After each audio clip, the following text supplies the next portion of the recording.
নমস্কার বন্ধুরা। তো আবার একটা নতুন ভিডিও নিয়ে তোমাদের আমাদের চ্যানেলে আমি স্বাগত জানাই তোমাদেরকে। তো বিসিএ যারা 6 সেমিস্টার পড়ছো তাদের কিন্তু 5 তারিখ মানে গতকাল রাত্রের দিকে রেজাল্টটা পাবলিশড হয়েছে। সিবিএসসি যারা, ঠিক আছে? তো তারা কিভাবে দেখবে বা তাদের রেজাল্ট পিডিএফ কিভাবে পাবে, তো সেই নিয়ে রিলেটিভ নিয়ে ভিডিও আজকের ভিডিওটা। তো আশা করি যারা এখনও আমার চ্যানেলটিকে সাবস্ক্রাইব করেনি তারা প্লিজ চ্যানেলটিকে সাবস্ক্রাইব করো এবং ভিডিওটিকে শেয়ার করো, লাইক করো তোমার বন্ধুদেরকে। আশা করি তোমাদের হেল্পফুল হবে ভিডিওটা। তো চলো বেশি দেরি না করে ভিডিওটি স্টার্ট করছি।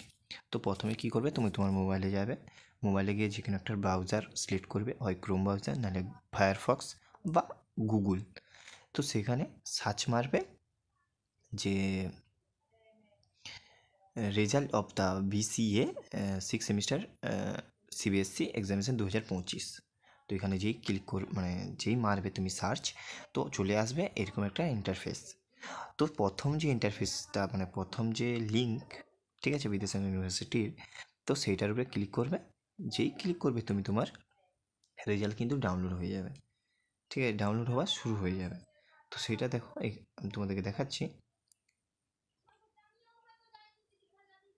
1 মিনিট, দেখো তোমাদের কিন্তু চলে আসছে, পুরো পিডিএফ চলে আসছে। ঠিক আছে, তো এইভাবে তুমি তোমার রেজাল্ট দেখতে পারো। ঠিক আছে, এটাই আজকের ভিডিওতে ছিল। তো আশা করি তোমাদের হেল্পফুল হয়েছে অনেকটাই। আর তোমার বন্ধুদেরকে শেয়ার করো যে তোমার বন্ধুরাও কীভাবে তারা তাদের রেজাল্ট দেখবে। কেন আগের মতন তো আর লিঙ্কে আর দেয় না বিদ্যাসাগর ইউনিভার্সিটি, এখন সব পিডিএফ করে দিয়েছে। পিডিএফে যে যার নাম চেক করতে হয় যে কে কত সিজিপি পেয়েছে। ঠিক আছে, তো আশা করি তোমাদের ভিডিওটি হেল্পফুল হয়েছে। তোমরা এখনও যারা চ্যানেলটিকে সাবস্ক্রাইব করোনি তারা প্লিজ চ্যানেলটিকে সাবস্ক্রাইব করো এবং লাইক করো। আজকে এই পর্যন্ত, পরবর্তী ভিডিওতে আবার দেখা হচ্ছে। সবাই ভালো থাকবেন, সুস্থ থাকবেন।